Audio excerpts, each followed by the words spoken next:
తుఫాను ప్రభావం ప్రస్తుతం తెలంగాణ రాష్ట్రంపై లేదని వాతావరణ శాఖ తెలిపింది. తుఫాను తీరం దాటిన తర్వాత రాష్ట్రంలోని పలు జిల్లాల్లో రికార్డు స్థాయిలో వర్షాలు కురిశాయి. అయితే ప్రస్తుతం వర్షాలు ఆగిపోయి ఎండల తీవ్రత మొదలైంది. మరో వారం రోజులు పొడి వాతావరణం ఉండే అవకాశం ఉందని వాతావరణ శాఖ ప్రకటించింది. మోంతా తుఫాను వల్ల ఎఫెక్ట్ అయిన జిల్లాలో ప్రస్తుత వాతావరణ పరిస్థితులపై వాతావరణ శాఖ అధికారి ధర్మరాజుతో మా ప్రతినిధి అంజుమా ఫేస్ టు ఫేస్. మోంతా తుఫాను ప్రభావంతో తెలంగాణ రాష్ట్రంలోని పలు జిల్లాల్లో కుండపోత వర్షాలు కురిశాయి. అయితే స్పెసిఫిక్గా ఆ జిల్లాలలోనే భారీ వర్షాలు కురవడానికి గల కారణాలు ఏంటి అని తెలుసుకుందాము. అదేవిధంగా రానున్న రోజుల్లో తెలంగాణ రాష్ట్ర వ్యాప్తంగా వాతావరణ పరిస్థితులు ఏ విధంగా ఉండబోతున్నాయి, ఇంకా వర్షాలు కురిసే అవకాశం ఉందా, లేదంటే ఇదే విధంగా ఎండల తీవ్రత కొనసాగుతుందా వంటి విషయాలను కూడా తెలుసుకుందాము. మనతో పాటు వాతావరణ శాఖ అధికారి ధర్మరాజు గారు ఉన్నారు. మిగతా విషయాలను ఆయన మాటల్లోనే అడిగి తెలుసుకుందాము. నమస్తే సార్. సార్, మోంతా తుఫాను ప్రభావం అనేది తెలంగాణ రాష్ట్రంలోని పలు జిల్లాల మీద ఎక్కువగా ఇంపాక్ట్ చూపించింది. ఆ జిల్లాలలోనే కుండపోత వర్షాలు కురవడానికి గల కారణాలేంటి? ముఖ్యంగా చూసుకున్నట్లయితే ఈ యొక్క మోంతా తుఫాను కనుక చూసుకున్నట్లయితే 28 నుంచి ఇది తీరం దాటిన తర్వాత నుంచి కూడా 28 కూడా మేఘకృతమైనటువంటి వాతావరణం కొనసాగినప్పటికీ కూడా 29న మనకి ఎక్కువ ప్రభావం అనేది తెలంగాణ రాష్ట్రం అంతటా కూడా కనిపించింది. ముఖ్యంగా చూసుకున్నట్లయితే ఈశాన్య తెలంగాణ జిల్లాల్లోనే అధిక మొత్తంలో వర్షపాతం అనేది కూడా నమోదవ్వడం చూడొచ్చు. ముఖ్యంగా 14 చోట్ల మనకి అత్యంత భారీ వర్షాలు అనేవి నమోదయ్యాయి. సుమారు ఇక్కడ చూసుకున్నట్లయితే 21 సెంటీమీటర్ కంటే కూడా అధికంగా వర్షపాతం అనేది నమోదైన గణాంకాలు చూడొచ్చు.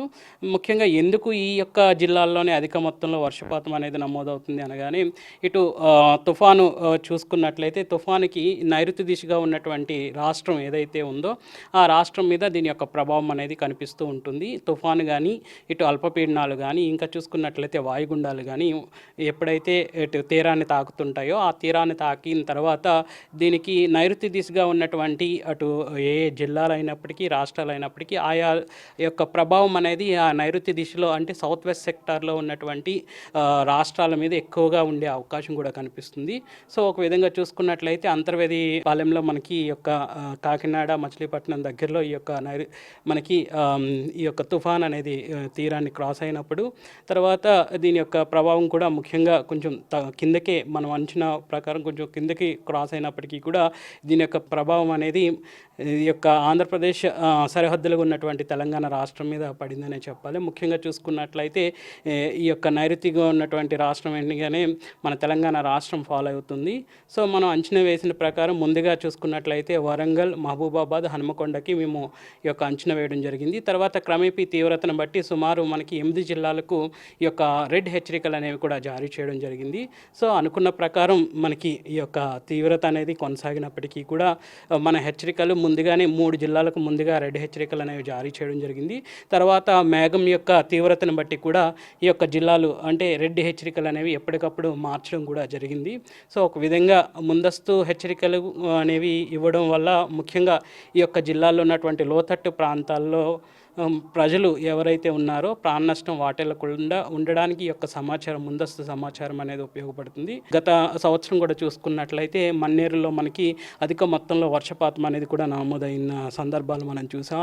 అప్పుడు కూడా మనకి సౌత్ వెస్ట్ సెక్టార్లోనే ఎక్కువ వర్షపాతం అనేది కూడా నమోదైంది. ఈ సంవత్సరం కూడా చూసుకున్నట్లయితే ఈ యొక్క నైరుతి ఋతుపవనాల కాలంలోనే మనకి సుమారు 9 యొక్క అల్పపీడనాలు కానీ వాయుగుండాలు కానీ ఏర్పడడం అనేది ఇటు బంగాళాఖాతంలో ఏర్పడడం, అవి తీరాన్ని తాకిన తర్వాత ఎక్కువ మొత్తంలో మనకి వర్షపాతం అనేది కూడా నమోదైంది. జూన్లో ఒకటి ఏర్పడిన తర్వాత జూలైకి వచ్చేసరికి ఇంకొకటి ఏర్పడింది. తర్వాత ఆగస్టుకి వచ్చేసరికి సుమారు 2 అల్పపీడనాలు, ఒక వాయుగుండం ఏర్పడింది. సో అక్కడికి అలాగే మనం చూసుకున్నట్లయితే సెప్టెంబర్కి వచ్చేసరికి కూడా 2 అల్పపీడనాలతో పాటు 2 వాయుగుండాలు కూడా ఏర్పడిన సంఘటనలు మనం చూసాము. సో ఒక విధంగా నైరుతి ఋతుపవనాల కాలంలోనే మనం చూడొచ్చు. జూన్లో మనం ఆశించిన స్థాయిలో వర్షాలు రానప్పటికీ కూడా జూలైకి వచ్చేసరికి ఒక 5% వర్షపాతం అనేది తెలంగాణ రాష్ట్రం అంతటా ఇంక్రీజ్ అవ్వడం. తర్వాత క్రమేపీ చూసుకున్నట్లయితే మనకి అధిక మొత్తంలో ఆగస్టుకి వచ్చేసరికి మనకి ఇటు కరీంనగర్లోనే మనం చూసుకున్నాము. 2 రోజుల వ్యవధిలోనే సుమారు 63 సెంటీమీటర్ల వరకు కూడా వర్షపాతం అనేది నమోదైంది. తర్వాత క్రమేపీ మనం చూసుకున్నట్లయితే ఈవెన్ ఈ సెప్టెంబర్లోనే మనకి సిటీ మొత్తం కూడా ఆల్మోస్ట్ చాలా చోట్ల 12 సెంటీమీటర్ల నుంచి 15 సెంటీమీటర్ల వరకు వచ్చినటువంటి వర్షపాత గణాంకాలు మనం చూడొచ్చు. వరంగల్కి, మహబూబాబాద్కి, తర్వాత హన్మకొండకి, ములుగు, సిద్దిపేట ఈ జిల్లాలకి ఆ రోజు తుఫాను తీరం దాటిన తర్వాత రెడ్ అలర్ట్స్ కూడా జారీ చేయడం జరిగింది. అయితే ఒక్క రోజులోనే మనకు దాదాపు 42 సెంటీమీటర్ల వరకు కూడా వర్షపాతం నమోదయ్యింది అని చెప్పేసి అని ఆ గణాంకాలను కూడా చూసాము. అంటే ఒక్క రోజులోనే అంత మేరకు మనకి వర్షపాతం నమోదవ్వడానికి అంటే ముందే ఊహించారా మీరు ఇంత మేరకు వర్షపాతం నమోదవుతుంది అని?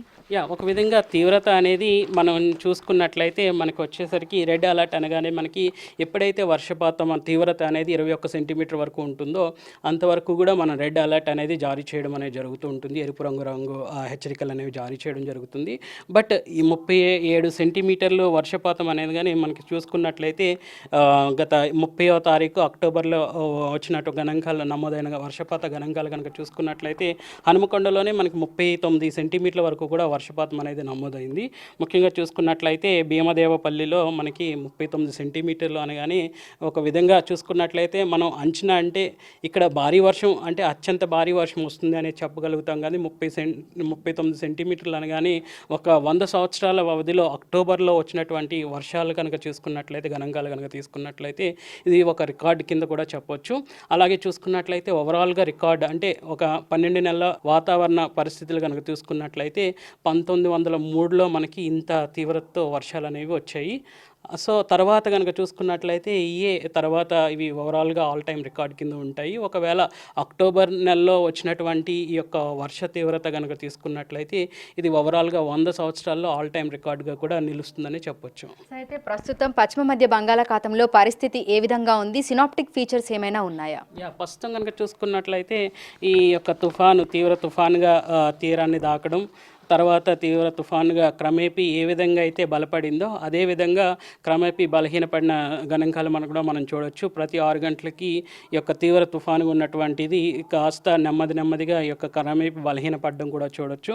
సో ప్రస్తుతం కనుక చూసుకున్నట్లయితే ఈ తుఫానుకు సంబంధించినటువంటి ఈ యొక్క బలహీనపడినటువంటి బలహీనపడి ఇటు తెలంగాణ రాష్ట్రం నుంచి దక్షిణ ఛత్తీస్గఢ్ అలాగే విదర్భ నుంచి క్రమేపీ ఇది చూసుకున్నట్లయితే ఇప్పుడు ప్రస్తుతం ఉత్తర ఈశాన్య ఛత్తీస్గఢ్ వైపు కదులుతుంది.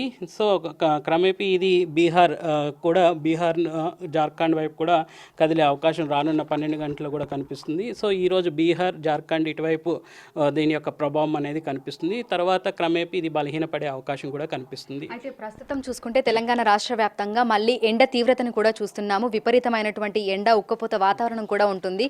మళ్ళీ ఒక్కసారిగా ఎండలు పెరగడానికి గల కారణం ఏమై ఉండొచ్చు అంటారు? సో ఒక విధంగా చూసుకున్నట్లయితే ఎండ తీవ్రత అనగానే ఈ యొక్క ముసిరిన వాతావరణం చూసుకున్నట్లయితే గాలి అధికమైనటువంటి తేమ ఉండడం వల్ల ఈ యొక్క తుఫానుతో కూడా రావడం, దానికి తోడు ఏర్పడడం వల్ల కూడా తుఫానుకి సంబంధించినటువంటి గాలులు ఒక విధంగా తూర్పు గాలులు అనేసి ఇవి కూడా రావడం వల్ల కూడా మనకి అధిక మొత్తంలో మనకి గాలిలో ఉన్నటువంటి తేమ అంతా కూడా వెళ్ళిపోయి పొడిబారిన వాతావరణం అనేది నెలకొల్పబడి ఉంది. సో ఒక విధంగా ఈ యొక్క వేడిమికి ఇది కూడా కారణమని కూడా చెప్పొచ్చు. సో క్రమేపీ ఈ యొక్క మాయిశ్చర్ అంతా కూడా ఇది ఉత్తర రాష్ట్రాల వైపు కొనసాగడం వల్ల ఒక విధంగా రాష్ట్రం అంతటా కూడా పొడిబారి ఈ యొక్క ఎండ తీవ్రత క్రమేపీ పెరిగే అవకాశం కూడా కనిపిస్తుంది. సో రానున్న రోజుల్లో పరిస్థితి ఏ విధంగా ఉండే అవకాశం ఉంది అంటారు? రైతులకు ఎటువంటి హెచ్చరికలు, సూచనలు జారీ చేశారు? ముఖ్యంగా ఈ యొక్క తుఫానుకి సంబంధించి మనం గత 26 నుంచే మనం అంచనాలు ఎప్పటికప్పుడు ఈ యొక్క కలర్ హెచ్చరికలు కూడా మార్క్ చేస్తూ 28, 29న కొంచెం ఈ యొక్క వర్ష తీవ్రత అనేది అధికంగా ఉంటుందనేసి కలర్ వార్నింగ్స్తో పాటు ఈ యొక్క హెచ్చరికలు ఆరెంజ్, రెడ్ హెచ్చరికలు కూడా 28 నుంచి 29 వరకు కూడా కొనసాగించాము. ఈవెన్ 30న ఈ యొక్క 26, 28, 29న వచ్చేటటువంటి గణాంకాలు మనం 30న మనం ఈ యొక్క వాతావరణ పరిస్థితులు కూడా రిలైజ్ చేసుకున్నాము. సో ఒక విధంగా ముందస్తు సమాచారం వల్ల ముఖ్యంగా రైతులు అయితే జిల్లాల్లో పంట కోయడానికి రెడీగా ఉన్నారో ఆ రైతులకు ముందుగానే ఈ యొక్క హెచ్చరికలు జారీ చేస్తూ ఆ సమయంలో పంట కోయొద్దనడం, అలాగే చూసుకున్నట్లయితే ఈదుడుగాళ్ళు కూడా 40 నుంచి 50 కిలోమీటర్ల వేగంతో కూడా వీచాయి కాబట్టి ఆ సమయంలో పంట పొలాల్లో తిరగొద్దు అనేసి కూడా చెప్పడం జరిగింది. అట్లాగే చూసుకున్నట్లయితే ఈ సమయంలో ఎక్కువ భారీ వర్ష సూచన కనిపిస్తుంది కాబట్టి ఏ జిల్లాల్లో అయితే మనకి అధిక మొత్తంలో వర్షం వస్తుందో ఆయా జిల్లాల్లో ముఖ్యంగా వరి పంటకి ఎక్కువ మోతాదులో వాటర్ కావాలి కాబట్టి ఒక ముందస్తు జాగ్రత్తగానే వరి పంటలు ఉన్నటువంటి వాటర్ ఏదైతే ప్రస్తుతం ఉందో అదంతా రిమూవ్ చేసి వేయడం వల్ల వర్షపు నీరు కూడా అధిక మొత్తంలో ఉండడం వల్ల ఒక కాండం అనేది కుళ్ళిపోకుండా ముందుగానే జాగ్రత్తలు తీసుకోవాలనేసి కూడా సూచనలు అనేవి జారీ చేయడం జరిగింది.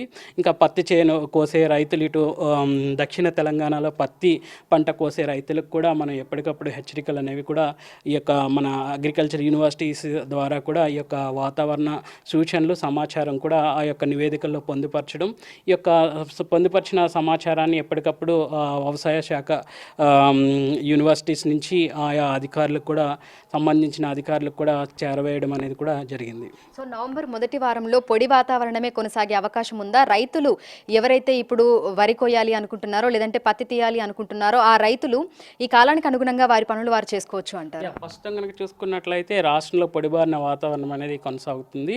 సో రానున్న 7 రోజులు కూడా పొడిబారిన వాతావరణం ఉండి మనకి ఒక విధంగా మేఘకృతమైనటువంటి వాతావరణం అనేది కనిపించకుండా కొంచెం ఎండ ఉండే అవకాశం కూడా కనిపిస్తుంది. కాబట్టి ఈ సమయంలో పంట కోసుకొని ఏవైతే వ్యవసాయ పనులు ఉన్నాయో ఆ వ్యవసాయ పనులు చేసుకోవడానికి అనుకూలమైనటువంటి సమయం అని కూడా చెప్పొచ్చు. Thank you sir, thank you so much. So ప్రస్తుతం చూసినట్లయితే కూడా తెలంగాణ రాష్ట్ర వ్యాప్తంగా మనకు ఎండ తీవ్రత అనేది కనిపిస్తోంది. రానున్న 4-5 రోజుల పాటు కూడా ఇదే విధమైనటువంటి వాతావరణ పరిస్థితులు తెలంగాణ రాష్ట్ర వ్యాప్తంగా ఉండే అవకాశం ఉన్నట్లుగా కూడా అధికారులు అయితే తెలుపుతున్నారు.